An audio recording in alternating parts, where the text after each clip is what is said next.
अस्सलाम वालेकुम, welcome to student info 5। आज BI101 के जो लेक्चर नंबर 23 है और 24 है वो डिस्कस करेंगे। तो इसमें दो चीज़ें, दो लेक्चर्स जो वो डिस्कस करने लगा हूँ, जिसमें दो तीन शॉर्ट क्वेश्चंस है वो भी आपको बताऊंगा।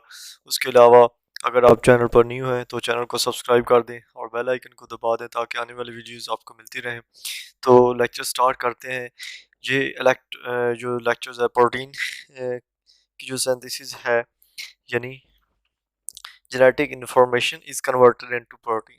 जो जेनेटिक इंफॉर्मेशन जीन्स प्रोड्यूस करते हैं वो प्रोटीन्स में कैसे कन्वर्ट होती हैं। तो इसमें सबसे पहले जो आर्कीबेल्ड गैरेट 1908 1908 में इसने ये कंसेप्ट दिया इलेक्ट्रोकैप्टोनीरिया, यानी ब्लैक यूरिन जो था। ठीक है, ये एक डिजीज़ है।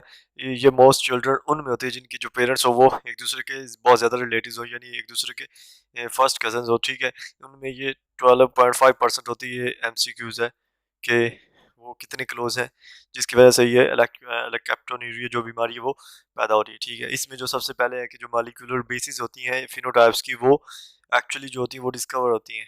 It was known that DNA was the genetic material, यानी डीएनए ये एक जेनेटिक मटेरियल है। ये बाद में पता चला, उससे पहले जो मॉलिक्यूलर बेसिस फिनोटाइप्स इस्तेमाल होते थे। ठीक है, and he linked the biochemical phenotype of the disease to an abnormal gene and a missing enzyme।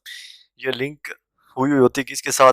एक बायोकेमिकल फिनोटाइप होती है जो डिजीज की होती है। ठीक है, जिसकी वजह से डिजीज प्रोड्यूस हो रही है वो उस फिनोटाइप की वजह से। फिनोटाइप क्या है? असल में एक खसूसियत है, जीन्स की खसूसियात है। ठीक है, जो पेरेंट्स से चिल्ड्रन में जो है दाखिल हो रही है। ठीक है, अब नॉर्मल जीन के साथ दाखिल होंगी और एक मिसिंग एंजाइम, इनमें जो एक एंजाइम होगा वो मिस होगा। जहाँ पर होमोजेनेटिस्टिक एसिड जो है वो एज आ काम करता है। ये क्या करता है? ये हेल्प करता है ब्रेक डाउन करने के लिए जो यहाँ पर स्टेप्स हो रहे हैं। यहाँ पर एक नॉर्मल अलील आया, एक्टिव एंजाइम है, टायरोसिन है, होमोजेनेटिक एसिड जो हार्मलेस प्रोडक्ट प्रोड्यूस करते हैं। ठीक है, ये होमोजेनेटिक एसिड का फार्मूला, ये टायरोसिन का फार्मूला। यहाँ पर आपने जो चीज़ याद करनी है सबसे पहले, ये एक MCQs के तौर पर याद करना। उसके बाद कि ये जो इलेक्ट्रोकैप्टोन्यूरिया है ये किस वजह से प्रोड्यूस हो रही है। ठीक है, इसमें जो न्यूरोस्पोरा है, न्यूरोस्पोरा के बारे में बात करेंगे। ये altered gene resulted in an altered phenotype associated with an altered enzyme neurospora applied recessive alleles। यहाँ पर दो तरह की alleles होती हैं, एक dominant alleles होती है और एक recessive allele होती है। recessive allele जो होती है वो जो phenotypes होती हैं जिसने जिस्म में आकर मुख्तलिफ जो अपने काम करने हैं उनको जो प्रोड्यूस नहीं कर पाती, जो इम्पोर्टेंट भी होती, लेकिन ये क्यों नहीं प्रोड्यूस कर पाती? क्योंकि इससे पहले एक अलील मौजूद होती है जिसे हम कहते हैं डोमिनेंट अलील।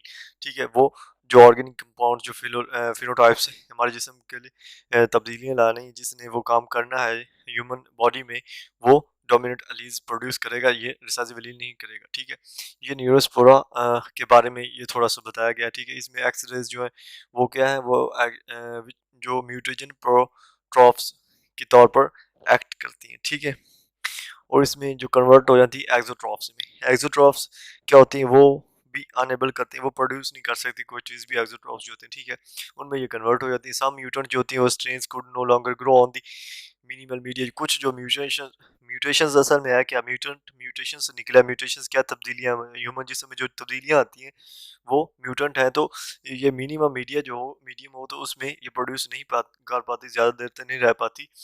तो वन ग्रुप जो could grow if supplemented with the arginine, अगर वो अर्जिनिन की सप्लाई उनको दी जाए तो वो क्या ग्रो कर सकते हैं। यहाँ पर जो इम्पोर्टेंट चीज़ है कि म्यूटेंट किस चीज़ की वजह से ग्रो करते हैं, तो वो क्या है? अर्जिनिन, अर्ज म्यूटेंट्स। ठीक है, ये बात ज़हन में रखनी है। उसके बाद जो mutant were on presence of various compounds suspected intermediates in the synthetic metabolic pathways for arginine। BT classified each mutation as affecting one enzyme or another। ये जो enzyme classified हो रहे हैं ये mutations को classify करेंगे और affect करेंगे एक enzyme पर या दूसरे पर। ठीक है, जिसमें will types है, mutant cells examined for enzyme activities, जो enzyme activities कर रहे हैं उनके लिए जो cells हम examine करेंगे mutations के cells को, will type को। ठीक है, इसका जो रिजल्ट होगा वो कंफर्म होगा। Each mutant strain was Indeed missing a single active enzyme in the pathway. एक जो म्यूटेशन स्ट्रेन है वो मिसिंग हो जाएगा एक्टिव एंजाइम में पाथवे के दौरान। ठीक है, इसमें आपने न्यूरोस्पोरा के बारे में थोड़ा सा याद कर लेना है कि इसमें म्यूटेशन जो है वो किसी के साथ एसोसिएटेड होती हैं अल्टर्ड एंजाइम के साथ, जो रिसेसिव एलील होता है, ठीक है। उसके बाद अर्जिनिन के बारे में थोड़ा सा याद कर लेना है कि ये इस अगर अर्जिनिन की सप्लाई करेंगे तो ये जो म्यूटेशन स्ट्रेन है वो ग्रो करेंगी, और कुछ जो म्यूटेशन स्ट्रेन है वो मिनिमल मीडियम में ग्रो नहीं करते, ठीक है। उसके बाद जो डॉगमा है, सेंट्रल डॉगमा 24, इसमें क्या है कि इनफ्लो, यहाँ पर एक और बात आपको बताता चलो जो मैं भूल गया, कि ये जो न्यूरोस्पोरा वाला कंसेप्ट था, ये बीडल टैटम, नाम याद कर लें, बीडल टैटम 1940 में उसने इस चीज़ को बयान किया था। ये आर्कीबेल्ड कर्ट 1908 में इसने किया था, और बीडल टैटम ने 1940 में इसको बयान किया, ठीक है। उसके बाद जो डॉगमा है उसमें है कि ये डीएनए जब डीएनए के मॉलिक्यूल्स जब दोबारा अपने ऊपर रेप्लिकेशन करेंगे तो इससे क्या होगा, आरएनए प्रोड्यूस होगा, आरएनए आगे प्रोटीन की सिंथेसिस के लिए अमल करेगा, ठीक है। इसमें दो चीज़ें हैं कि how does genetic information get from the nucleus to the cytoplasm, यानी न्यूक्लियस से साइटोप्लाज्म की तरफ जो जेनेटिक इन्फॉर्मेशन जा रही है वो कैसे जाएंगी। उसके बाद है what is the relationship between a specific nucleotide sequence and DNA and a specific amino acid sequence in a protein, यानी ये जो रिलेशन है न्यूक्लियोटाइड का सीक्वेंस का डीएनए में वो किस तरह है, और जो स्पेसिफिक अमीनो एसिड का है सीक्वेंस प्रोटीन में वो किस है, ठीक है। तो जो मैसेंजर प्रोसेसिस है, इसमें जो सबसे इम्पोर्टेंट चीज़ है वो आरएनए, आरएनए क्या कर रहा है, वो कॉपी बना रहा है डीएनए स्ट्रैंड्स की, ठीक है। उनको मूव कर रहा है किसकी तरफ, साइटोप्लाज्म में। ये पहला सवाल जो था इसका जवाब है कि वो कौन सी चीज़ है जो साइटोप्लाज्म की तरफ मूव कर रही। तो इसमें आपको बताया है कि ये आरएनए कॉपी बनाता है डीएनए स्ट्रैंड की और उसे मूव करता है साइटोप्लाज्म की तरफ, जो प्रोटीन सिंथेसिस के लिए काम करती हैं। ये इस क्वेश्चन का आंसर है ये वाला, ठीक है। ठीक है, उसके बाद ये जो अडेप्टर फोटोसिंथेसिस और ट्रांसलेशन है, इसमें अडेप्टर मॉलिक्यूल्स जो होते हैं, यानी जो अडेप्ट किए हुए मॉलिक्यूल्स हैं, वो क्या करते हैं, स्पेसिफिक अमीनो एसिड्स को क्या करते हैं, बाइंड करते हैं, एक रीजन में बनाते हैं, और उनकी रिकॉग्नाइज पहचान करके सीक्वेंस बनाकर न्यूक्लियोटाइड्स में उनको आगे ट्रांसलेट कर देते हैं ऐसे डीएनए लैंग्वेज के तौर पर। और ये जो डीएनए लैंग्वेज होती है ये प्रोटीन की तरफ ट्रांसफर होती है, जहाँ से प्रोटीन की सिंथेसिस शुरू होती है। तो ये जो ये वाला इतना है, ये दूसरे क्वेश्चन का जवाब है, ठीक है।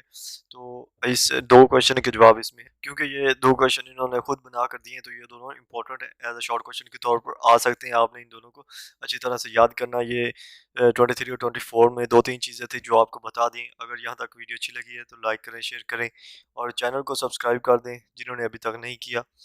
तो मिलेंगे इंशाल्लाह नेक्स्ट वीडियो में। अल्लाह हाफिज़।